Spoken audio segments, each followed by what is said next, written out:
Republicans have a three-part strategy to subvert the election this November, and we're going to tell you what it is. Welcome back to Democracy Docket. I'm Marc Elias. And I'm Paige Moskowitz. Let's get started. It has become very clear that the GOP has a three-part strategy to try to subvert elections this fall. We're going to walk you through exactly what it is, what they're doing, the lawsuits they're filing, the laws they've passed, the rules they're changing. So, Marc, let's break it down, starting with the first step to suppress voters. Right. So part one of their strategy is to make it harder for you to vote. They want to suppress people's vote. Why is this so important to them? This is important to them because they know that if every eligible voter were able to vote and cast their ballot, they would lose in a landslide. I mean, let's take a step back. They are not competing in November of 2024 to win the most votes. That is a common misconception that the media continues to perpetuate. The fact is, they did not win the popular vote for president in 2020. Joe Biden won it by 7 million votes. They did not win the popular vote in 2016. Hillary Clinton won it by 3 million votes. They did not win the popular vote in 2012. They did not win the popular vote in 2008. They did win it narrowly, George Bush in his reelection in 2004, but they did not then win it in 2000 when Al Gore won the popular vote and lost the presidency. They did not win the popular vote in 1996. They did not win the popular vote in 1992. How far back would you like me to go, Paige? The fact is, Republicans are not a majority party.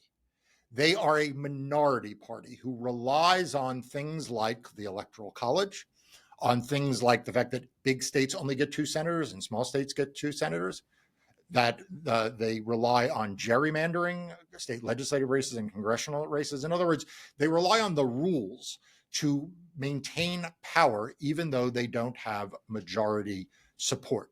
So what that means to us in the realm of voting is that they have to keep down those margins. They have to find increased ways to prevent people from voting, because if those numbers run up too high, then they can't get the advantage of the Electoral College's natural bias against Democrats. They can't. They may be overrun even with their gerrymandering. Right? The gerrymanders may be broken by such high voter turnout, and we've seen this. We've seen this in recent elections. Democrats did much better in 2022 than people thought they would. Why? Because of high turnout. We've seen it in some of these special elections. Why? Because of high turnout. So the first part of the three-part plan is that Republicans are going to engage in voter suppression.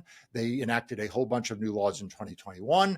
They enacted new laws in 2022, in 2023, and 2024, and they have been filing voter suppression lawsuits. Yes, those major laws we saw in states like Texas, Florida, Georgia, where they, tightened who can vote by absentee ballot, who can return an absentee ballot, changing registration rules. We saw in Ohio and Montana changing voter ID rules. So the long game of voter suppression has been going on for a while now. They have been changing election laws since 2020 to limit who can vote, make it harder to vote. We're also seeing with these lawsuits they're filing, challenging voter rolls, trying to get states to purge voters.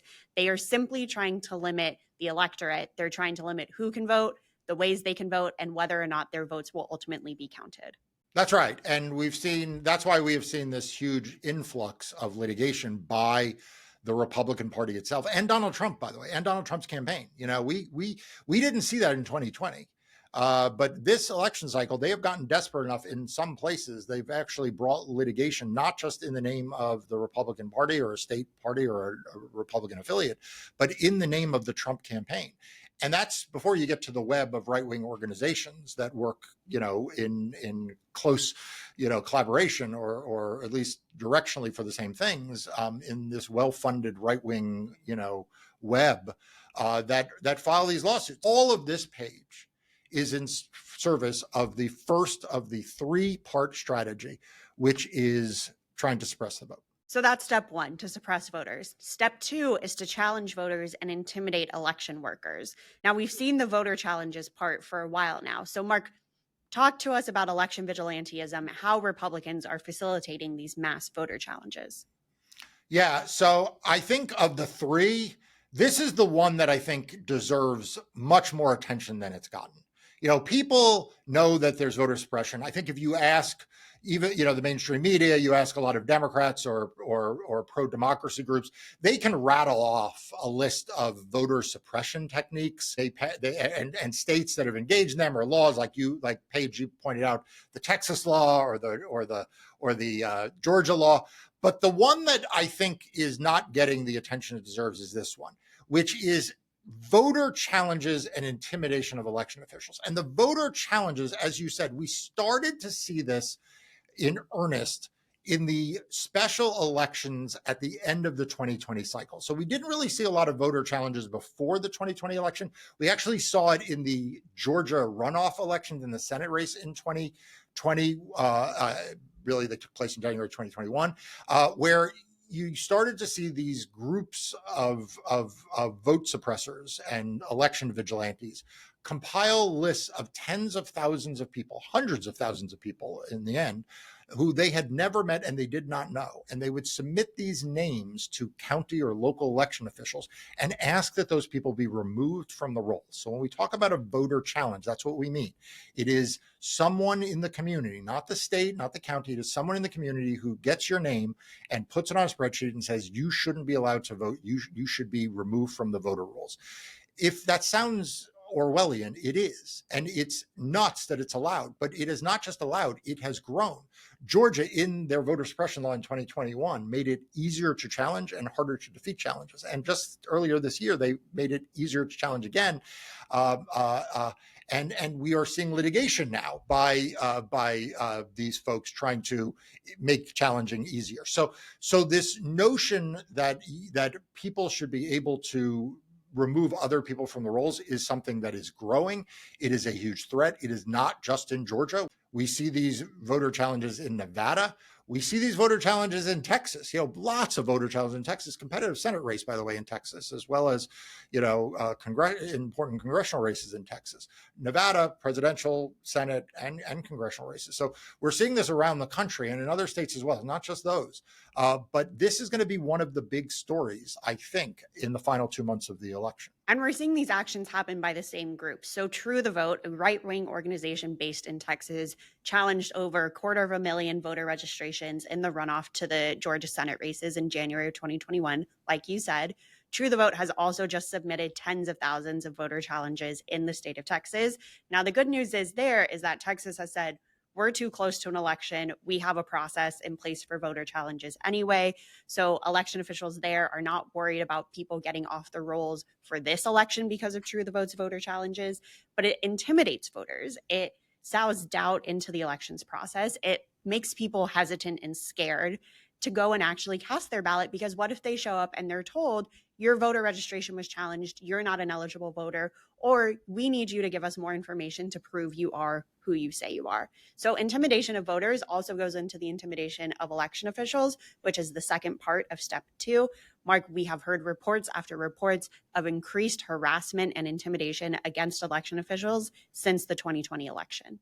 Yeah, so every time you read a story about election deniers getting into election offices, ask yourself the flip side. What happened to the good election officials who got out, right? And the fact is, a lot of really good election officials are leaving the field.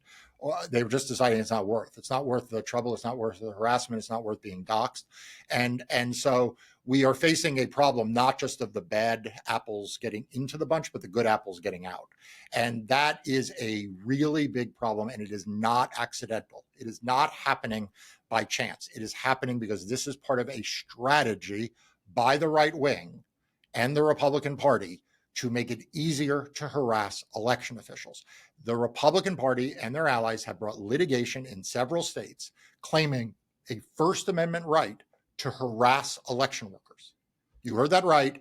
You can look it up on Democracy Docket. Go to democracydocket.com and you can find it there, or even better yet, subscribe to its free daily and weekly newsletters. A link is in the show notes, and you will get updates on these lawsuits, okay, that Republicans and their conservative allies are bringing in order to enable them to harass and intimidate election officials.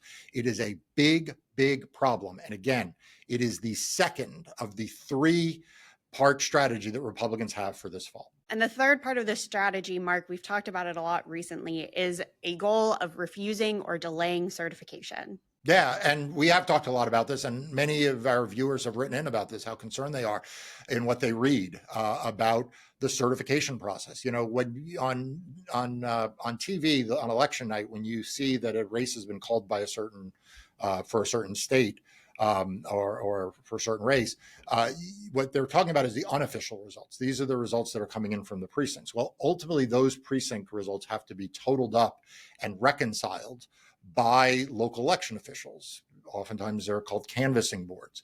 And these are usually non-controversial events. They are usually quite celebratory, where everyone celebrates a job well done. They are usually bipartisan boards. And what we are seeing is that these boards are being weaponized by Republicans.